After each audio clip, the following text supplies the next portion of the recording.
কারো কাছ থেকে পাওয়া সময় থেকে বোঝা যায় তুমি তার কাছে ঠিক কতটা গুরুত্বপূর্ণ।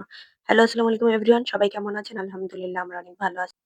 আজকে একটা মজার খাবার রান্না করব। তার জন্য গতকাল রাতেই ভেবে রাখছিলাম। আজকে হচ্ছে সকালে উঠেই ভাতের চালটা ধুয়ে নিলাম, পানি ঝরিয়ে নিলাম। বেশ কিছু মসুর ডাল আর মুগ ডাল ধুয়ে পানি ঝরিয়ে নিয়েছি। মুগ ডালটা আমি একটু মৃদু আঁচে টেলে নিয়েছি। আর হচ্ছে দিয়ে দিলাম বেশ কিছু আলু, পেঁয়াজ কুচি, লবণ, আদা রসুন বাটা, হলুদের গুঁড়া, মরিচের গুঁড়া, জিরার গুঁড়া, ধনিয়ার গুঁড়া। আর দিয়ে দিলাম সামান্য পরিমাণ গরম মসলার গুঁড়া। আর কিছু আস্ত গরম মসলা দিয়ে দিচ্ছি। এলাচ, দারচিনি, লবঙ্গ, তেজপাতা। আর দিয়ে দিব বেশ খানিকটা তেল।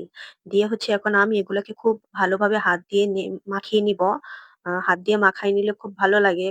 সবগুলো মসলা চাল ডালের সাথে একসাথে খুব ভালোভাবে মিশে যায়। আমি হচ্ছে এ পর্যায়ে আরো বেশ কিছুক্ষণ মাখিয়ে নিয়ে এবার আমার হাতটা ধুয়ে বেশ কিছুটা পানি দিয়ে দিব। আর হচ্ছে আমি যেহেতু মানে রান্নাটা একেবারে মাখাইয়া বসাই দিচ্ছি তার জন্য একদম পরিমাণ মতো ঝোল দিয়ে দিছি। এখন হচ্ছে আমি চুলায় বসাই দিব। এখন চুলায় বসানোর পর অনেকটা যখন বলক চলে আসছে আমি হচ্ছে অফ ক্যামেরাতে মুরগির যে হাত, পা, গলা, তারপর হচ্ছে মাথা, ঘিলা, কলিজা এগুলা থাকে এগুলা কষায় নিয়েছিলাম। এখন হচ্ছে আমি এগুলা দিয়ে দিলাম। এখন আবার আমি হচ্ছে অপেক্ষা করতেছি বলক চলে আসা পর্যন্ত। এখন খুব ভালোভাবে নেড়েচেড়ে মিশাচ্ছি। এটা একটু নাড়াচাড়ার মধ্যে রাখতে হয় যেন তলানিতে লেগে না যায়। লাগলে পরে একটা পোড়া, পোড়া গন্ধ করে আর খেতে ভালো লাগে না। তো সবাই বুঝেই গেছেন আমি হচ্ছে ভুনা খিচুড়ি রান্না করতেছি। কিছুদিন আগে ইবানের বাবা মুরগি আনছিল। বাসায় অনেক মেহমান ছিল। তো রোস্ট রান্না করার জন্য তো মুরগির ঘিলা, কলিজা, গলা, মাথা এগুলো হচ্ছে রয়ে গেছিল। তো ভাবলাম এই পা, ঘিলা, কলিজা দিয়ে কি করব? তো যেই ভাবনা সেই কাজ। তার জন্য হচ্ছে সকাল, সকাল উঠেই মাথায় রাতেই আইডিয়া নিয়ে রাখছি যে ভুনা খিচুড়ি রান্না করে ফেলবো। তো আমি সকাল, সকাল উঠেই রান্নাটা বসিয়ে দিলাম।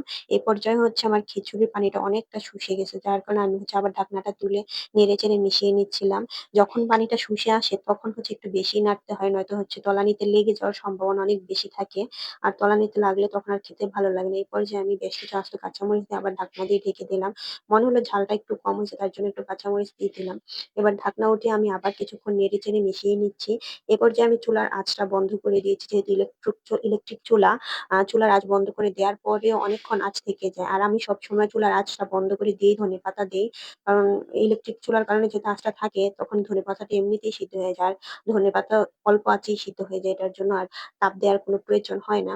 তো এখন আমি হচ্ছে কিছু কাঁচামরিচও দিয়ে খুব ভালোভাবে নেড়েচেড়ে মিশিয়ে নিলাম। এই যে দেখেন আমার খিচুড়িটা অনেক বেশি মজা হয়েছিল। আর সকাল, সকাল এরকম ধোয়া ওঠা খিচুড়ি শীতের সকালে মানে অনেক বেশি মজা লাগে। আমার তো ভীষণ ভাল লাগে। আপনাদের কার, কার হচ্ছে এরকম ধোয়া ওঠা ভুনা খিচুড়ি খেতে ভাল লাগে? মানে অনেকে আছে ভুনা খিচুড়িটা খায় একটু ঝরঝরে। আমার কাছে খিচুড়িটা এরকম একটু আঠালো, আঠালো খিচুড়িটা খেতেই অনেক বেশি ভালো লাগে। তো আমি হচ্ছে এভাবেই খাই আমরা বেশিরভাগ। ইবানের বাবা হচ্ছে ঝরঝরে ভুনা খিচুড়িটা পছন্দ করে না। আমার এই ভিডিওটা যদি ভালো লাগে অবশ্যই লাইক, কমেন্ট, শেয়ার করবেন। অবশ্যই কমেন্ট করে জানাবেন আপনাদের কেমন লাগলো। ধন্যবাদ সবাইকে। আসসালামু আলাইকুম।